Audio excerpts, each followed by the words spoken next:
경제 현상을 다루는 것이다. 여러분 이제 그렇게 이해하실 수 있는데, 그 기업들이 무역을 했을 때 닥치는 첫 번째 장애가 관세고요. 국가들이 관세를 부과하죠. 그래서 다른 나라의 물건을 팔려면 이게 비싸질 수밖에 없고. 그리고 그 외에도 이런 비관세 장벽이 있더라. 그래서 이제 70년대에 들어오게 되면 이 비관세 장벽 문제가 논의되고요. 뭐 기술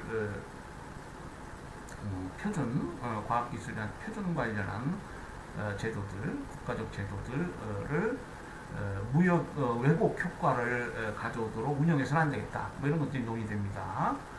자, 그 이전 1970년대 이전, 그러니까 1947년도 가트가 만들어지고 뭐 60년대, 50년대 이 다자간 무역 협상은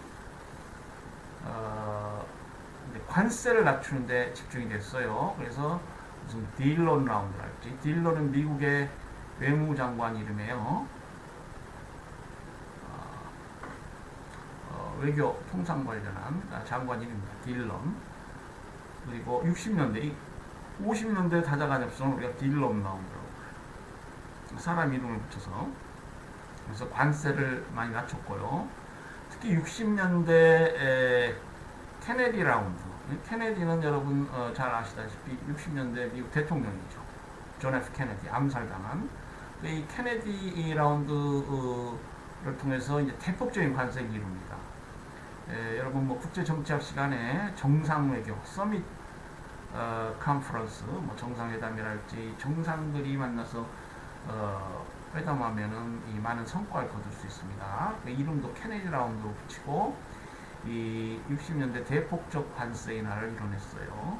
그러니까 쭉 가트가 국제 무역을 관리하던 그런 시절에 이런 많은 업적이 있었다 하는 것이죠. 그렇지만은 이제 80년대에 들어와서 특히 이제 70년대 비관세 장벽이 논의되고 뭐 80년대 이때는 국제 경제가 좀 얼음같이 풀리지 않던 때입니다. 1970년 오일 쇼크, 중동발 오일 쇼크도 있었고요. 그래서 이제 나라마다 관리무역 또는 보호무역으로 이렇게 나가게 됩니다. 관리무역, 보호무역 시기. 자, 그렇게 되면은 이제 무역이 얼어붙는 거야. 그럼 시장이 이렇게 활성화되지 않은 거예요. 우리 사람들이 잘 못 살게 되죠. 지금 코로나 바이러스로 인해서 우리 중소기업들, 자영업자들 뿐만 아니라 뭐 기업 전체가 타격이 크다고 그러잖아요. 얼어붙는 것이죠. 보건 문제로 인해서. 이때는 이제 뭐 오일 파동이랄지 나라들이 자국 산업을 보호하기 위한 여러 정책을 핌으로 인해서 시장이 활성화되지 못합니다. 그래서 이래서는 안 되겠다. 그럼 왜 이러한 현상이 일어나느냐? 결국은 신뢰다, 신뢰. 국가 간에. 그리고 어떤 신뢰할 만한 규범이 있어야 된다, 법이 있어야 된다. 우리가 하나의 플레이를 할 수 있는, 페어 플레이를 할 수 있는 규칙이 필요하다.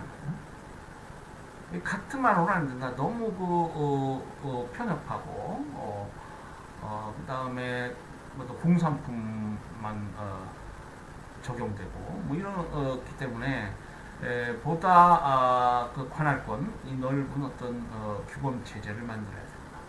농산물 교육 관련한 법도 만들어야 되고, 또 서비스 거래, 그러니까 무역 중에서는 이제 뒤에도 나오겠습니다만은 실물 교육이 있고요, 뭐 서비스 교육이 있는데, 여러분 뭐 교양 경제 시간에 뭐 들어보셨겠지만 1차 산업, 2차 산업, 3차 산업이 있다. 1차 산업은 이제 농산업, 수산업 뭐 이런 것이고요. 2차 산업은 공산품, 3차 산업은 서비스 하는 영역인데, 잘 사는 나라일수록 뭐 서비스 산업 비중이 높다. 이런 말 들어보셨죠? 그것을 국제 무역에다 이렇게 적용해 보면은 이제 이 실물 공산품 교육에 점점 서비스, 국제적으로도 서비스 교육이 많이 발생하게 된다. 그래서 이 서비스 무역 협정도 필요하고, 그래서 그 어떤 시장, 뭐 세계 시장이죠. 시장에는 국경이 없잖아요.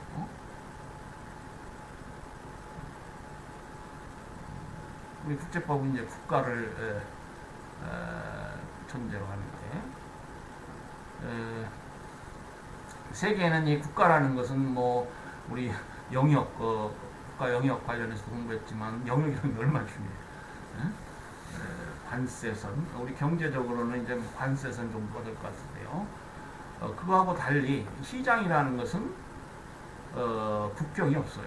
보더리스, 우리가 그걸 보더리스라고 하는데, 그러니까 여러분 우리 주위에 무슨 국제적으로 어떤 상품을 판매하고 뭐 하는 기업들, 뭐 친척도 있었고 그러잖아요. 한번 물어보셔요. 이런 사람들은 국가를 전제로 한 생활이 아니야. 돈 세계를 누벼야 되고, 출장도 많이 가고, 뭐 어느 나라의 규제가 심하더라 이런 거 많이 하죠. 맨날 공부해야 되고요. 그러니까 이 세계 시장을 전제로 하는 현상, 여기에 관련된 법이 있어요. 나라가 이제 시장을 규제한다. 국가는 regulator입니다. regulator. 여러분 이제 우리 법을 공부하니까 국가를 알아야 되는데, 국가의 가장 뭐 유엔 가면은 국가가 뭐 해야 되느냐, 국가가 해야 될 목록이 쭉 있지만은 뭐 안전 서비스를 제공해야죠. 경찰이나 국방 서비스, 나라를 외적으로부터 지켜줘야 돼요. 그리고 그 외에 내치, 국가를 다스린다라는 것은 결국 시장을 다스린다는 것이 굉장히 중요합니다. 경제라는 것이 매우 중요합니다. 시장은 경제고, 국가의 경제는 어떻게 법적으로 이렇게 다스려가느냐, 이것이 매우 중요한 것이죠. 레귤레이터인데, 자, 그러니까 국가들이 시장을 규제한다는 말이에요. 대한민국도 대한민국 세계 시장, 우리 시장이라는 건 뭐 열려 있으니까 대한민국도 세계 시장의 일부분이죠. 그렇지만은 어떤 대한민국에 관련된 세계 시장이지만 규제를 해요. 법을 만들어. 이렇게 되면 이 시장이라는 건 다 얽혀져 있기 때문에 이렇게 저렇게 해서 우리 국내 기업뿐만 아니라 국제 기업까지 다 그 법에 영향을 받아요. 그렇죠. 그렇기 때문에 이 국가가 자의적으로 무역 관련해서 법을 만들면 안 돼요. 그러겠죠. 그러면 미국, 캐나다 기업이 화를 낼 수밖에 없습니다. 자, 그래서 이제 WTO 같은 어떤 국제법이 필요해요. 국가는 레귤레이터지만 자의적이어서는 안 되고 WTO법에 맞게 규제를 해야 돼. 법을 만들어야 돼. 그러니까 WTO 뭐예요? 항상 국가를 감시하는 기구예요.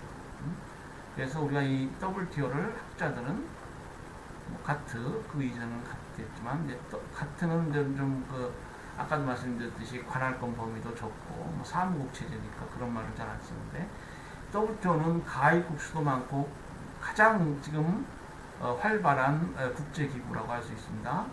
그래서 세계 경제 헌법 체제다, 이렇게 부르는 학자들이 많이 있습니다. 세계 경제 헌법 체제다. 체제란 말은 WTO가 말씀드렸다시피 무슨 영토가 있는 것도 아니고 WTO 국민이 있는 것도 아니고, 그러니까 체제예요, 체제. WTO라는 법, 다자간 무역 규범, 국제법, 통상 관련 국제법의 기초에서 만들어지는 체제입니다. 그러니까 WTO법에 따라서 무역이 행해진다. WTO법에 따라서 행해진다는 건 뭐예요? WTO 회원국 국가들이 이 WTO법을 지켜야 된다는 겁니다. 우리 국가가 당연히 대한민국 의회도 있고 입법권을 행사할 수 있죠. 또 대통령은 무슨 명령이랄지 뭐 이런 걸 내릴 수 있습니다. 그렇지만 그 WTO 법에 반하면 안 된다. 언젠가 그 일본과 대한민국 뭐 언젠가라고도 할 것 없는, 최근에 그 일본과 대한민국 간에 수산물 관련 분쟁이 있었죠. 우리나라가 법을 만들었어요. 뭐 대통령령인가요? 국령인가요? 일본으로부터 수입되는 수산물에 대해서 수입 금지 조치를 했습니다.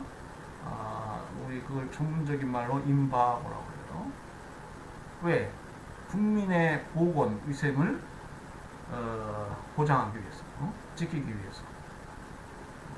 그렇지만 일본은 그러한 수산물 금지 명령, 이것이 수산물 수출입 금지 명령, 수출은 아니죠. 수입 금지 명령이 WTO법에 반한다라고 해서 우리나라를 제소했습니다. 우리나라는 ICJ 규정, 국제사업재판소 규정에는 가입되지 않았지만 WTO의 당사국이고, 뭐 분쟁 해결 제도도 많이 이용하고 또 제소 피소도 당하고, 뭐 성적표도 그렇게 나쁘지 않습니다.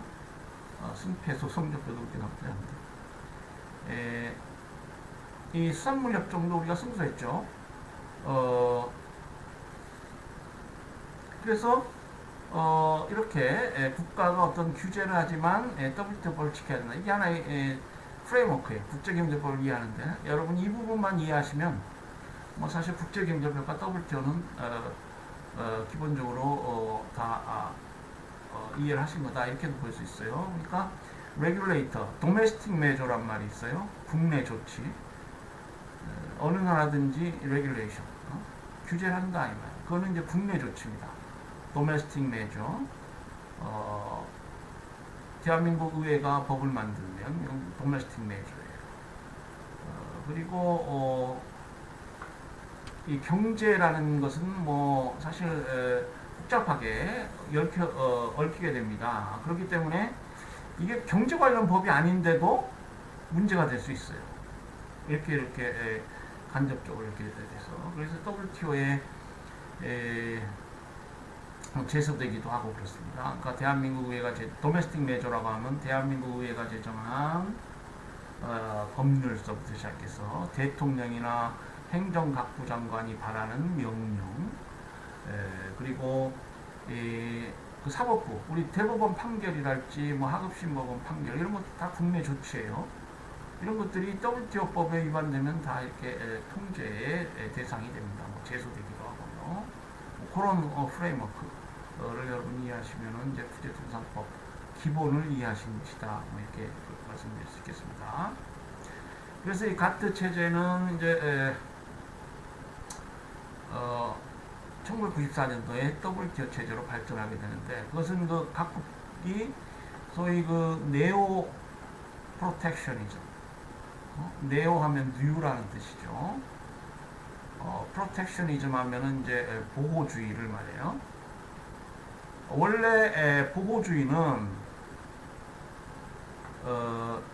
원래 의미 보호주의는 그 소위 못 사는 나라들이 유치 산업을 보호하기 위해서, 인펀트리 인더스트리, 유치 산업을 보호하기 위해서 행하는 그런 조치를 말합니다. 네오 프로텍셔니즘, 신보호주의라고 하면은 우리 그 70년대, 80년대 행해진 보호주의로 선진국들이 행하는 보호주의, 대표적으로 미국, 영국, 소위 당시에는 그 자유주의, 그러니까 그 영국의 대처 수상, 미국의 로널드 대통령에 의해서 신자유주의적 정책이 추구되던 때죠. 신자유주의는 규제를 풀고 기업을 위한 시장을 마련하자, 뭐 이런 것인데요. 그것은 어떤 국가들이 자국 산업을 지키려는 그런 보호주의, 그러니까 국제 경제적으로는 국제 통상적 관점에서는 이러한 신보호주의 형태로 나타난다, 이렇게 볼 수 있는 것입니다. 그래서 당시에 미국은 여러 가지 뭐 자국 기업 보호를 위한 여러 강력한 조치들을 행합니다. 그 중에서 이제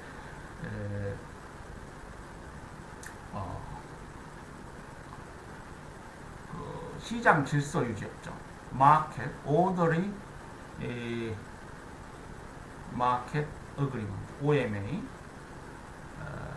시장 질서 유지 협정이랄지 뭐 수출 자율 규제 협정, Voluntary Export Restraint VERS, Voluntary Export Restraint 이런 협정들을 맺게 돼. 이런 협정들은 뭐냐?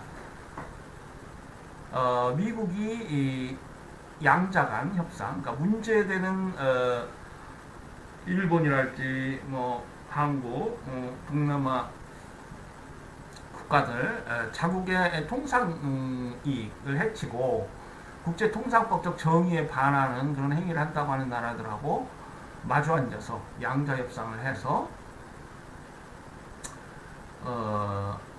행하는 협정이다 하는 것입니다. 이거는 기존의 가트 원칙하고는 많이 달라요. 가트라는 건 뭡니까? WTO도 그렇습니다만, 뭐 WTO는 더 확대됐죠. 다자주의예요, 다자주의. 무역 관련한 문제들을 다자적으로 멀티레터럴리즘, 이거를 아시면 이제 국제경제법의 본질을 아시는 겁니다. 다자주의, 멀티레터럴리즘.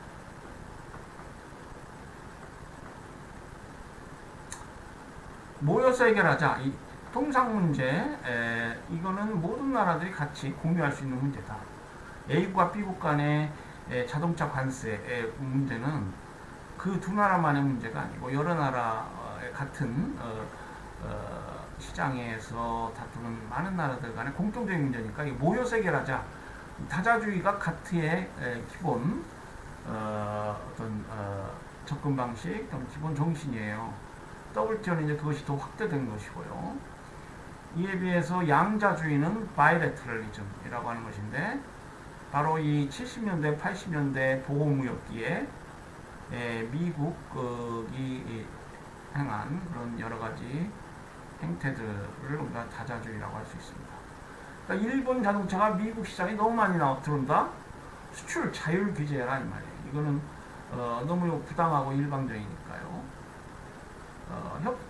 안 그러면은 다른 어떤 수단을 이용해서 뭐 시장에서 정의를 회복하겠다. 사실 이 국제법은 굉장히 기교적인 법이죠. 또 국제통상법 역시 그렇습니다. 그렇기 때문에 미국 정부에 뭐 변호사들 많이 있죠. 국제통상 전문 변호사들 많이 있을 거예요. 그래서 이제 협상 과정에서 그러한 사람들의 조언을 받아서 어떤 사람은 속된 말로 뭐 법은 귀에 걷는 귀걸이, 코에 걷는 코걸이라고 하는데, 그런 전문가들이 어떤 수단을 찾아낼 수가 있어요.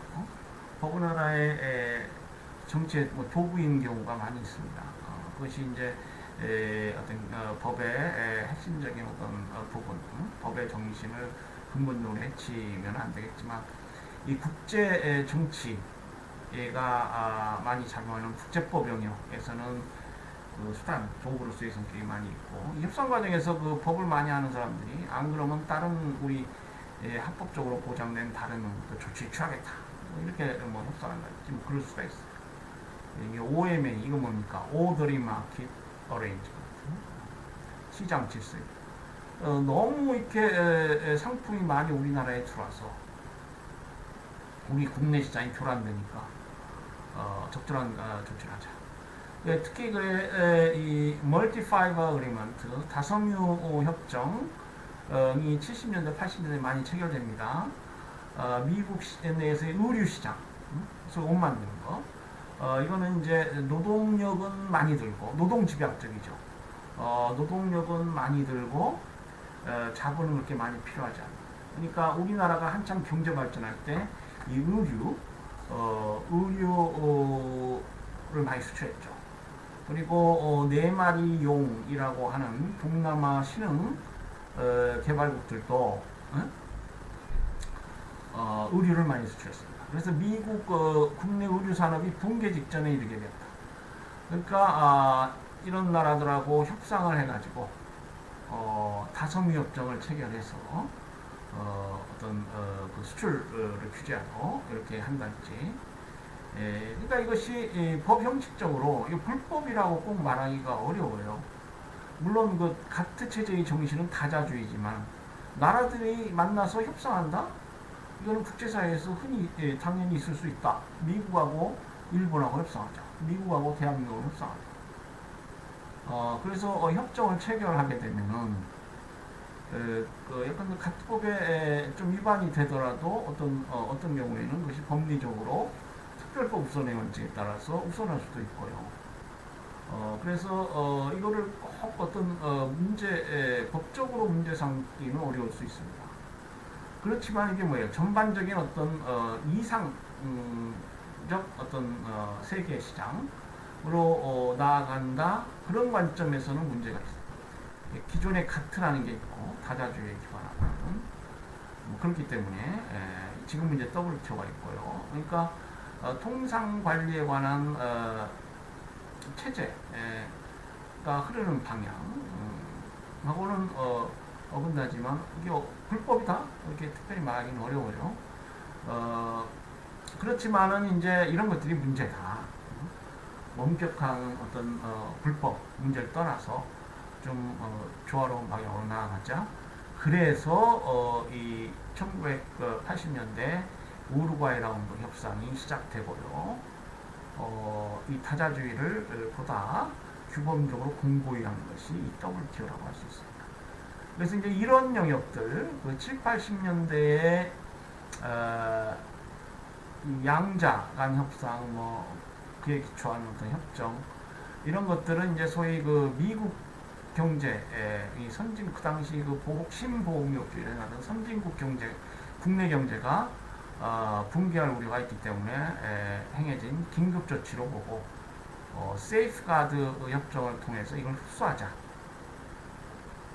세이프가드 협정 조항은 가트 만들어질 때부터 있었거든요.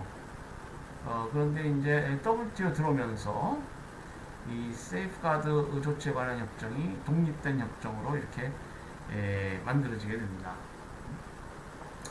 그래서 단계적으로 그런 여러 그걸 우리가 회색지대 조치라고 불러요. 그레이 에리아 메저.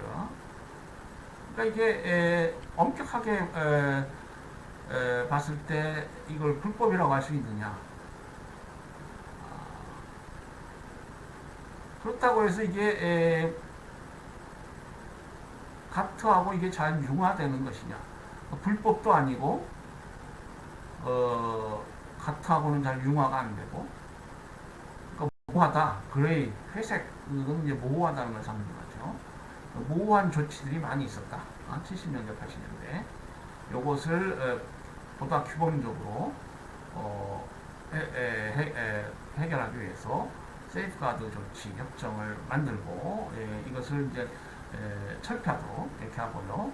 또 아까 말씀드린 다섬유 협정, 멀티 파이버 어그리먼트 같은 다섬유 협정은 이제 단계적으로 이 섬유 협정이 체결돼 있어요. 지금 WTO에 새로운 협정으로 들어와 있습니다. 농산물 협정도 그렇고요. 관할권이 매우 확대되어 있어요. 섬유 협정에 단계적으로 이렇게 또 복귀시키고요. 이렇게 하게 됩니다. 그래서 이제 WTO는 인류의 어떤 희망을 담고 출범을 하였죠.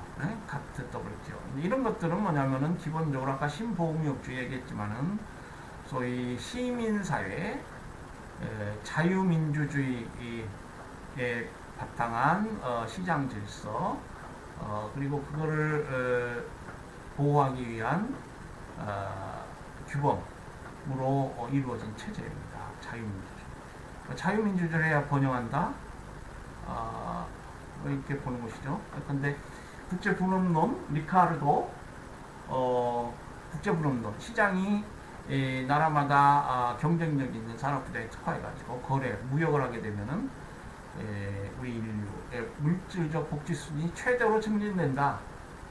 아담 스미스, 리카르도의 자유주의 경제학자들이 주장한 그런 어떤 패러다임하에 이 WTO가 만들어진 것입니다. 그러니까 이 WTO는 결국 뭐예요? 국제무역 통상을 잘 관리해서 우리 인류가 복되게 잘 살게 하자. 뭐 이런 것입니다. WHO가 세계보건기구인데 뭐 코로나 바이러스에도 잘 대처하고 해서 우리 시민들의 보건 건강을 유지하자. 그러니까 이런 것들은 이제 국경을 초월해서 국제적으로 어떤 자유민주주의랄지 뭐 시민혁명 이런 정신들하고 괴를 같이 하는 것이죠. 시민혁명랄지 그러니까 많은 나라들의 어떤 민주주의의 기초에서 이게 만들어집니다. 물론 이제 WTO에 보면은 국영무역, State Trading Organization, 국영무역이라고 해서 어떤 공산주의 경제 체제에 관련한 조항도 간혹 보입니다. 근데 이제 사실 이게 시장 경제 체제가 아니면 WTO하고 융화하기 어려워요. 그래서 이제 중국, 대표적으로 중국이 왜 가입이 늦었느냐, 러시아가 왜 가입이 늦었느냐, 이런 나라들은 사회주의 경제 체제이기 때문에 이제 가입한 지가 10년도 잘 안 됩니다. 우리나라만 해도 가트에 1966년인가요? 그때 가입했잖아요. 67년도. 네, 중국은 2000년대 들어와서 막 가입했어요. 러시아도 그렇게 하고 있는데 이런 사회주의 국가들은 WTO와 기본적으로 맞지 않는 것인데요. 물론 일부 조항들이 있긴 합니다만, 그러니까 이게 자유민주주의, 저희 리카르도식, 아담 스미스식 시장경제 이론에 바탕한 것입니다. 그래서 이제 여러분 그 자유무역, 그 다음에 관리무역, 소위 그 국가가 이제 경제 깊이 관리하는 보호주의, 유치산업 관련해서 리스트라는 학자가 있습니다. 독일의 경제학자인데 이제 국가가 유치산업을 보호하지 않으면 잘 사는 나라는 계속 잘 살고 못 사는 나라는 못 산다. 그러니까 국가는 유치산업을 보호하기 위해서 여러 규제를 할 수 있다. 이런 주장을 한 것이죠.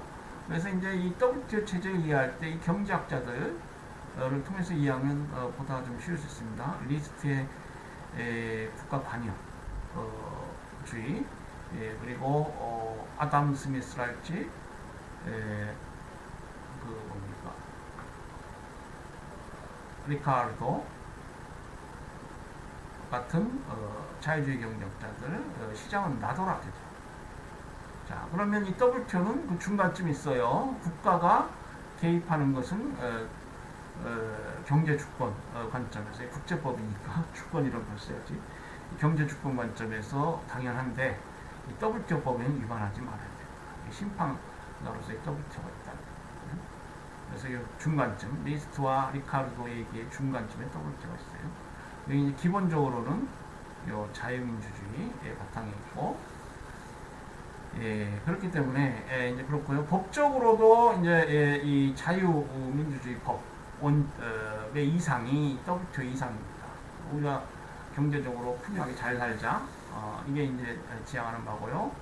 법적으로는 기업들이 legal stability, 법적 안정성을 가질 수 있도록 WTO가 하나의 규범 체제로 잘 기능해야 된다. 는 것이죠. 법적 안정성, legal stability.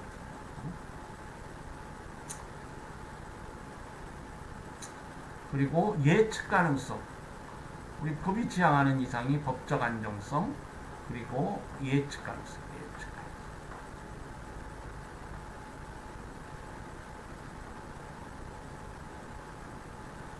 predictability. 여러분 예측 가능성이라는 게 얼마나 중요한가 법 공부하시면서 느끼시죠? 우리 법학개론 시간에 또 민법, 형법 시간에 느끼시겠지만은 배우시겠지만은 우리가 죄형 법정주의 이런 게 뭐예요? 미리 형법으로 범죄 이런 것이다. 이렇게 하게 되면은 정해놓으면은 엄격하게 이제 그 적용되고요. 그러면 우리가 사회생활을 할 때 예측 가능하잖아요. 형법 이 조항이 이렇게 있고요. 그러니까 내가 이런 행위를 하면 죄가 되겠다. 그러지 말아야 되겠다. 하나의 행위 기준을 받는 것이죠. 그리고 이 예측 가능성에 따라서 행동하고 그렇게 되면은 법적으로 안정될 수 있죠. 그러니까 소급 입법 같은 건 안 되는 거예요. 법적 안정성 관점에서. 내가 법에 따라 다 했는데 갑자기 이 정부가 소급 입법을 정해서 그 내 행위 당시에는 죄가 안 되는 것을 처벌하겠다고 나온다. 이런 건 안 됩니다. 그런 건 위헌적 법률. 예컨대 교원연금이랄지 공무원연금, 여러분도 이제 공무원 되시면 공무원연금을 받으실 텐데, 오랜 기간 봉직하고 노년 생활의 안정을 위해서 공무원연금을 받으리라고 예상을 했는데, 갑자기 법을 만들어서 그 공무원연금 일할 때 한 50% 정도 받는 것이 20%가 되었다. 그 소급 입법으로 안 됩니다. 헌법, 자유민주주의 헌법도 있어요. 그러니까 그런 문제들. 국제통상법 관련해서 보면 기업들이 이제 아까 제가 주위 친지랄지 이웃들 중에 무역을 하는 기업 사장도 있을 수 있고 그런다고 했는데요. 이 WTO법이 바뀌고 국내 무역 관련 법이 영향을 받고 그러면은 그런 기업 또는 그 기업의 오너나 사장들은 타격이 크죠. 예컨대 아프리카에 무슨 투자를 해가지고 큰 돈을 벌 수 있었다. 그런데 그 자본을 투자해가지고 돈을 많이 버는데 갑자기 그 재산이 수용되어서 국유화돼가지고 보상도 없이 쫓겨났겠지. 그거는 법치주의가 아니에요. WTO나 관련 국제법들이 예상하고 있는 것이 아닙니다. 기업들도 예상할 수 없어요. 그런 법에 따라 생긴 그런 법이라면은 기업들이 예측 가능성이 없는 것이죠. 법적 안정성이 없는 것이죠. 그래서 이제 이 무역을 관리하는 WTO 체제는 법적 안정성과 예측 가능성을 보호해야 한다. WTO 여러분 그 웹사이트가 있죠. 거기 들어가셔서 보면은 이 법적 제1 목적이 법적 안정성, 기업들, 국가와 기업들에게 대한민국 정부하고 대한민국을 기반으로 활동하는 국가와 기업들에게 법적 안정성과 예측 가능성을 제공하는 것을 목적으로 한다. 이렇게 목적이 선언되어 있어요. 한번 들어가서 보시면 알 수 있습니다. 자, 그래서 이 가트 체제가 성립되고 발전해 왔고 그것이 이제 세계 무역기구로 탈바꿈하는 얘기를 한 시간 가까이 했네요. 네. 자, 그러면 이제 세계 무역기구가 1994년에 탄생하게 되는데요. WTO 협정의 구성과 특징, 조직과 운영, 그리고 1994 가트 기본 원칙, 이제 1994 가트하고 1947 가트 이해하셨죠? 이 1994 가트는 WTO에 들어와 있는 가트만 합니다. 1947 가트는 없어진 거예요. 그러나 그 기본 뿌리는 동일하고 거의 그리고 내용들도 유사한데 변화가 50년이 됐으니까 있을 수 있죠. 그리고 이제 세계무역기구는 이제 뒤에도 보시겠습니다만은 이 분쟁 해결 제도가 매우 특이합니다. 그래서 지금 가트 시절에는 패널만 있었는데 상소심이 생겼어요. 이 패널은 우리 국내 분쟁 해결 제도에 대비해 보면은 이게 1심, 4실심이라고 할 수 있어요. 가트는 이제 정치 외교적 성격이 강한 기구입니다. 그래서 사업적 성격이 약하고 그러니까 항소심 같은 게 없어요.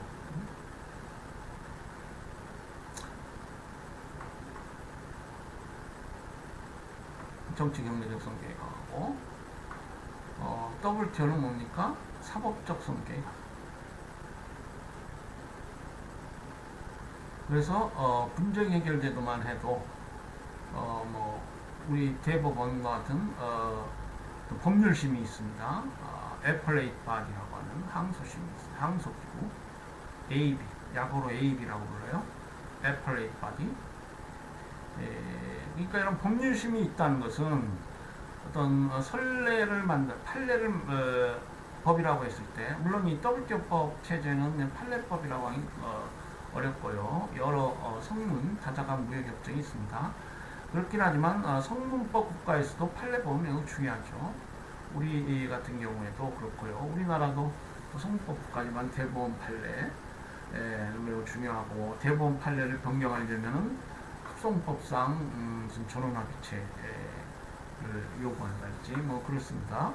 그렇기 때문에 이런 법률심이 있다는 것은 그것이 굉장히 사법적 성격이 강한 체제라는 걸 알 수 있어요. 그리고 이제 이 분쟁 해결 기구 DSB라는 게 있는데, 이 분쟁 해결 기구 약어로 DSB라고 합니다. Dispute Settlement Body. 그래서 이 분쟁 해결 기구 이것을 우리가 패널 항소기구로 구성됩니다. 물론 이제 명목상 분쟁 해결 기구는 우리 WTO 일반 이사회가 맡아요. WTO의 평상시 최고 기구가 일반 이사회입니다. General Council. 평상시에는 일반 이사회로 불리고, 분쟁 해결 절차 관련해서는 DSB라고 불려요. 그리고 이 WTO는 이 DSB 기능에 의해서 이 사법적 통제가 매우 강화되었다. 자, 그래서 이 DSB 패널이나 AB 이 항소기구의 결정은 과거에는 그러니까 가트는 물론 AB는 없지만, 과거 가트 시절 패널이 무슨 판정을 한다? 그러면 그 가트 회원국 전부가 만장일치로 동의해야 돼. 그런데 국제법의 기본 원칙이기도 하고요. 컨센서스 아까 얘기했지만, 특히 가트는 국제기구니까 만장일치로 동의해야 이 패널 결정이 유효합니다. 그런데 아주 재밌게도 WTO에 들어오게 되면은 이게 리버스 컨센서스, 역만장일치 돼요. 리버스 컨센서스 시스템, 역만장일치. 역만장일치라는 건 뭐예요? 만장일치 딱 반대라는 거예요. 그러니까 패널이나 AB가 판정을 하면은 그것이 효력을 발휘하려면, 과거에는 물론 이제 AB는 가트 시절이 없었지만은, 가트 시절에는 패널 판정에 대해서 모든 나라가 동의해야 효력이 있고요. 역만장일치에 따르면 패널 판정에 대해서 한 나라만 찬성해도, 그러니까 모든 나라가 반대하지 않으면 그 패널 판정은 유효하다는 것이 역만장일치. 항소심 판정도 그렇고요. 항소심 판정도 이제 판정이 나게 되면은 그 회원국에 이걸 회람시킵니다. 그래서 모든 나라가 반대해야 그 판정이 번복되고 효력이 없어요. 그러니까 한 나라라도 그 판정에 찬성하면은 효력을 발생합니다. 그러니까 모든 나라가 반대하는 경우가 있겠어요? 특히 그 승소 당사국이 반대할 이유는 없겠죠. 승소 당사국이 완전한 승소를 받지 못했다 해서 반대할 수 있을까요? 하여튼 그런 아주 예외적인 경우 아니면은, 그러니까 패널이나 이제 항소기구의 판정은 거의 그대로 효력을 발휘한다. 역만장일치. 그래서 사업적 성격이 굉장히 강화돼요. 그러니까 이제 구 가트 체제는 정치 경제적 성격이 굉장히 강하고, 패널 판정, 그러니까 사법적 부분, 그 부분이 약했기 때문에 이것이 정치 경제적으로 나라들이 무슨 전략을 행한다거나 뭐 이 절차를 막 지연시키고, 특히 시한 같은 게 명확히 설정되지 않는 경우가 많이 있었습니다. 가트법은. 그러니까 좀 비효율적이에요. 이게 사법적 성격이 강화된 WTO는 굉장히 효율적이거든요. 특히 그 DSB 얘기도 했지만, Understanding of Dispute Settlement, 소위 뭡니까? 분쟁 해결에 관한 양해각서, 언더스탠딩 하면은 이제 뭐 협정, 양해각서를 말하죠. 이게 분쟁 해결에 관한 다자 규범인데요. 이 가트 시절에는 없었어요. 그래서 이런 이론적인 절차법을 통해서 그 WTO의 어떤 효율적 통상관리 체제로서의 효율성이 담깁니다. 시안 같은 거, 그 절차마다 시한이 잘 명시되어 있다는 것이죠. 그래서 이제 이번 시간에는 이 세계무역기구 WTO 부분을 보고요. 이제 물론 이제 그 부분에 가서 자유무역협정 부분을 보도록 하겠습니다. 그러니까 국제경제법 이거는 이제 통상법으로 우리가 좁혀본다 이렇게 말씀드렸죠. 통상법.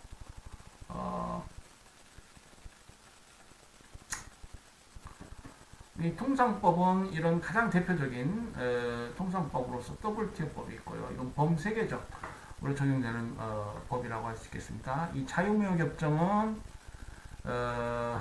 소수의 나라가 예컨대 한미 자유무역협정은 한국과 미국 양자협정이죠. 그리고 이제 우리나라는 이제 그 칠레 자유무역협정 이래 지금 뭐 EU, 중국 뭐 자유무역협정을 많이 체결해 왔습니다. 이것도 이제 그 협정 당사국 간에 적용되는 통상법이라고 할 수 있어요.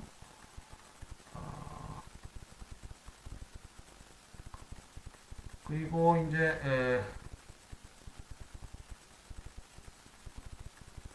그 지역 통상법이 있습니다. 지역에 기초하는 통상법. EU 같은 경우, EU법이 그렇죠. 유럽 국가들 사이에 적용되는, 물론 이제 유럽 국가 중에서도 EU 회원국이 아닌 나라가 있습니다만, 또 중동, 뭐 터키 같은 경우 지금 EU 회원국 됐나요? 그러니까 유럽 지역 외에까지 뭐 확대되기도 합니다만, 언젠가 우리 대한민국도 EU에 가입하라.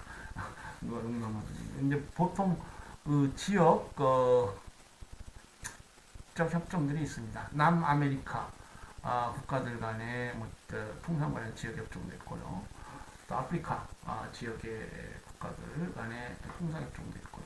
EU, 아페크 같은 거. 이거는 지역 협정이지만은 이건 뭐 굉장히 회원국 수도 많고요. 우리나라하고 호주가 주도해서 만든 여기 직접적인 어떤 통상 협정은 아니지만은 아시아 퍼시픽 에코노믹 코어퍼레이션, 아태의 경제협력기구 이런 것들이 이제 지역협정, 통상 관련 지역협정이라고 할 수 있겠습니다.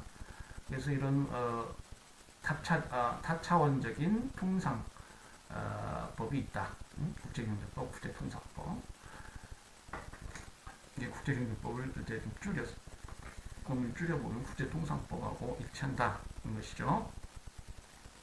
그래서 이제 뒷부분에서 이 자유무역협정 문제를 살펴보도록 하겠습니다.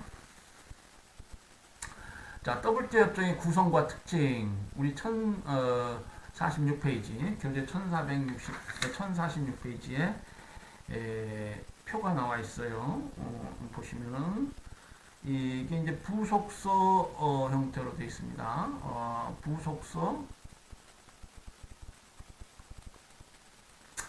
부속서 1.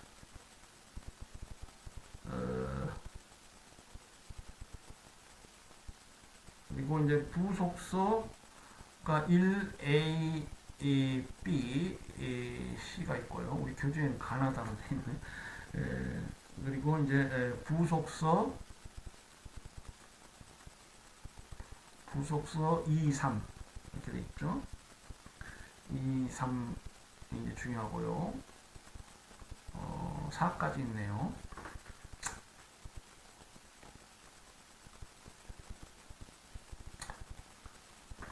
자, 부속서 1A, B, C는 이제 무역 관련한 다자간 무역 협정입니다. 직접적인 것이라고 할 수 있는데, 그 무역의 대상별로 이제 협정이 나눠져요.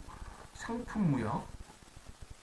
상품이라는 건 뭐예요? 우리 교양 경제 시간에 공부했죠. 굿즈.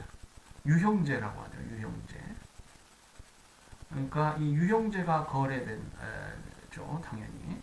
지금 서비스 무역 협정 비중이 높아지고는 있지만 아직도 여전히 상품 무역 협정 비중이 높다.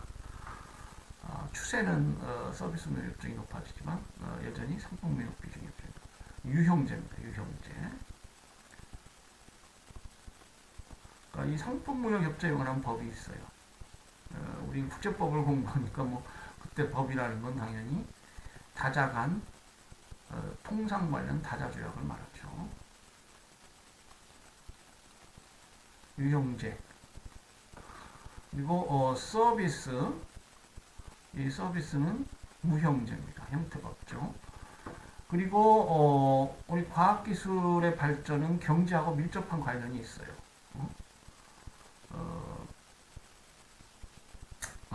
그래서 그 과학기술에 대해서 이걸 우리가 경제적으로 보호하는 것이 이제 지적재산권이라고 할 수 있습니다. 지적재산권.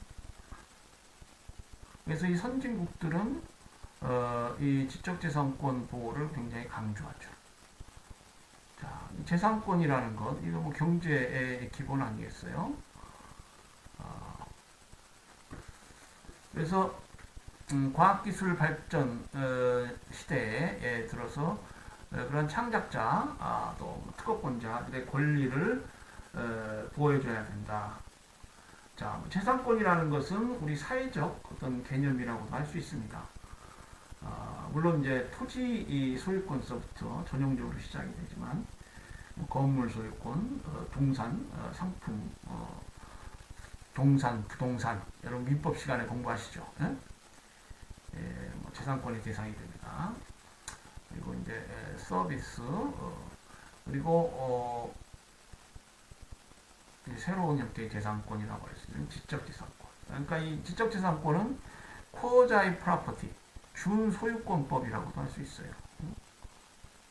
물론 저작자의 인격이랄지 뭐 이런 특수한 영역 부분이 있습니다만은 쿼자이 프로퍼티 라이트다. 우리가 그렇게 공부하죠. 그러니까 과학기술 발전까지 뭐 선진국이죠. 이런 나라들은 이게 세계 시장에서 이 지적재산권 보호의 필요가 있고 강력하게 이걸 주장합니다. 그러니까 이 서비스 무역 영역, 지적재산권 영역은 가트법 체제하에서는 이 대상이 아니에요. 관할권 대상이 아닙니다. 그런데 이제 이 우루과이 라운드 협상을 통해서 이 지적재산권 협정이 체결되고 서비스 무역 협정이 체결돼요. 그래서 특히 지적재산권 영역 부분은 못 사는 나라들, 개발도상국 국가들하고 선진국 간의 어떤 견해 대립이 심했던 영역이에요. 그래서 타결이 잘 안 돼요. 그래서 이제 아까도 우스갯말로 아프리카 미개국들은 지적재산권 협정을 체결해도 그것을 국내적으로 이행할 무슨 법을 만들 기술도 없고 그런 경우가 많이 있습니다. 그래서 이제 협상 과정에서 난항을 겪다가 그 개발도상국들은 이행 시기를 유예받는 그러니까 선진국들은 협정 체결되고 바로 1년 내에 국내법을 완비하고 이걸 시행해야 한다면 개발도상 국가는 5년 이후에까지 그 시행을 미룰 수 있는 뭐 그런 어떤 타협이 이루어지고 해가지고 이 지적재산권 협정이 들어오게 됩니다. 그래서 이 두 영역 서비스 무역 협정, 지적재산권 협정은 이제 새로운 무역 현실을 반영해서 만들어진 협정이다. 그래서 부속서 B, C에 들어가 있습니다. 자, 부속서 A를 보세요. A는 이제 상품무역협정인데 농업협정, 위생 및 검역협정, 섬유 및 의료협정, 기술장비협정, 반덤핑 관세협정, 관세평가협정, 수입허가 절차협정, 세이프가드 협정까지 12개 협정이 개별적으로 되어 있고요. 이제 1994 가트까지 하면 13개 협정이 상품무역 협정을 구성하고 있습니다. 1994 가트 보면은 또 더해서 그 해서에 관한 양해각서 7개의 양해각서 6개의 양해각서 그리고 그 우루과이 라운드 협정이 마무리되면서 최종적으로 채택된 1994년 가트에 관한 마라케시 의정서가 들어와 있습니다. 상품무역 협정은 총 13개 협정이 들어와 있고요.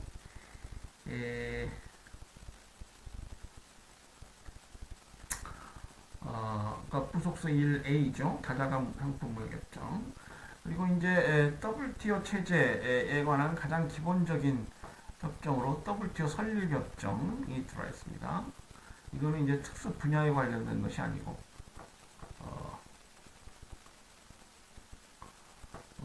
WTO 체제의 기본 원칙이랄지 의사결정 방법, 조직 이런 거에 관련된 제너럴 파트라고 할 수 있겠습니다.